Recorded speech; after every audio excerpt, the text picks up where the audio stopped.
ഒരു വൈദികന്റെ ശവസംസ്കാര ചടങ്ങായിരുന്നു. 58 വയസ്സ് പ്രായമുണ്ട്. മരിക്കുമ്പോൾ അച്ഛൻ്റെ തൂക്കം 34 കിലോ. ഏതാണ്ട് ഒരു 11 വർഷങ്ങൾക്ക് മുമ്പ് അദ്ദേഹം വിദേശത്ത് സേവനം ചെയ്യുമ്പോൾ ഇടവകയിലെ തിരുനാൾ ദിനം കഴിഞ്ഞ് പിറ്റേ ദിവസം നോക്കിയപ്പോൾ ചെറിയൊരു അസ്വസ്ഥത. ഇവർക്ക് ആശുപത്രിയിൽ പോയി പരിശോധന നടത്തിയതിനു ശേഷം പറഞ്ഞു, അർബുദത്തിൻ്റെ പ്രശ്നമുണ്ട്, അതുകൊണ്ടൊന്ന് ഓപ്പറേഷൻ നടത്തും. വെട്ടിപ്പൊളിച്ച് തുറന്നു നോക്കി അങ്ങനെ തന്നെ പൂട്ടി വെക്കാനേ പറ്റിയുള്ളൂ.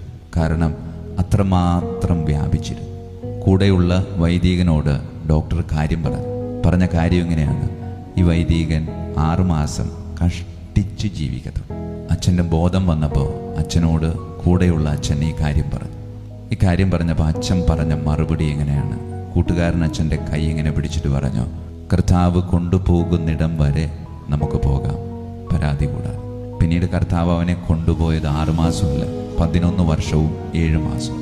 കൂടെ ഉണ്ടായിരുന്ന വൈദികർ ഇപ്പോഴും പറയും അത്രയും കൊടുക്കണ്ടായിരുന്നു എന്ന് പറയും. കാരണം ഈ 11 വർഷവും 7 മാസവും അവൻ അനുഭവിച്ച വേദന എന്ന് പറയുന്നില്ല, സഹിക്കാൻ പറ്റത്തില്ല. ചുറ്റുപാടും ഇങ്ങനെ അതിശൈത്യമാണ്, പക്ഷേ ഇവൻ വേർത്ത് കുളിക്കുമെന്ന് പറയും. വേർത്ത് കുളിക്കുമ്പോൾ എൻ്റെ അധരങ്ങളിൽ നിന്ന് ഈശോയേ എന്നൊരു വിളി വരുമെന്നാണ്. ആ വിളി കേട്ട് ചെല്ലുമ്പോൾ രക്തത്തിൽ കുളിച്ച് നിലത്ത് കിടന്ന് ഉരുളുന്ന യേശുദാസ് അച്ഛനെയാണ് കൂടെയുള്ളവർ കാണുന്നത്. അങ്ങനെ വിളി അതിൻ്റെ തീവ്രതയിൽ ഇങ്ങനെ വിളിച്ചുകൊണ്ടിരിക്കും. കുറച്ച് കഴിയുമ്പോൾ വിളി ഇങ്ങനെ ശാന്തമാകും. പിന്നെ അതൊരു യേശുനാമ ജപമായിട്ട് മാറും. അപ്പൊ കൂടെയുള്ള വൈദികന്റെ കരം പിടിച്ചുകൊണ്ട് പറയും, വേദന തുടങ്ങിയപ്പോൾ അതെന്റെ വേദനയായിരുന്നു. അപ്പൊ ഞാൻ ഈശോയെ ഇങ്ങനെ ആർത്ത് വിളിച്ചു.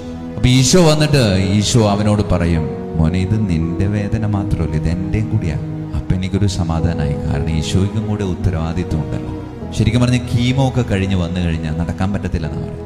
വളരെ കഷ്ടപ്പെട്ട് ഇങ്ങനെ നിൽക്കുമ്പോൾ വൈദികർ നിർബന്ധിച്ച് കസേരയോടുകൂടെ പൊക്കിക്കൊണ്ടുവന്ന് അൾത്താരയിൽ വെക്കും. അച്ഛനെ അൾത്താരയിൽ കാണുമ്പോൾ മുമ്പിലുള്ള ആളുകളുടെ കണ്ണിലൊരു വെട്ട, മുഖത്തൊരു പ്രകാശം.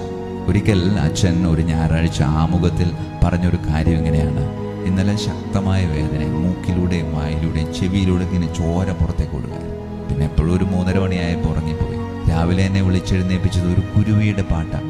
എന്നിട്ട് ജനങ്ങളോട് പറയുന്നുണ്ട്, ഇത്രമാത്രം വേദന എനിക്ക് നൽകിയിട്ട് ഒരു കുഞ്ഞു കുരുവിയെ എൻ്റെ അടുക്കിലേക്ക് വിട്ട് സന്തോഷിപ്പിക്കാൻ ദൈവം കാണിക്കുന്ന ആ ഒരു താല്പര്യം കണ്ടു. എന്നിട്ട് ജനങ്ങൾക്ക് കൊടുക്കുന്ന ഒരു സന്ദേശം എങ്ങനെയുണ്ട്: സഹനത്തിൻ്റെ പ്രദക്ഷിണം ഉണ്ടാകുമ്പോഴും സന്തോഷത്തിൻ്റെ ചില പൂത്തിരികൾ കർത്താവ് നമ്മൾക്കിങ്ങനെ കത്തിച്ചു തരും.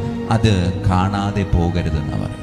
പ്രിയമുള്ളവരെ, ഓർക്കുക അച്ഛൻ്റെ ജീവിത സാക്ഷ്യം. കർത്താവ് കൊണ്ടുപോകുന്നിടം വരെ പരാതി കൂടാതെ നമുക്ക് പോകാൻ പറ്റും.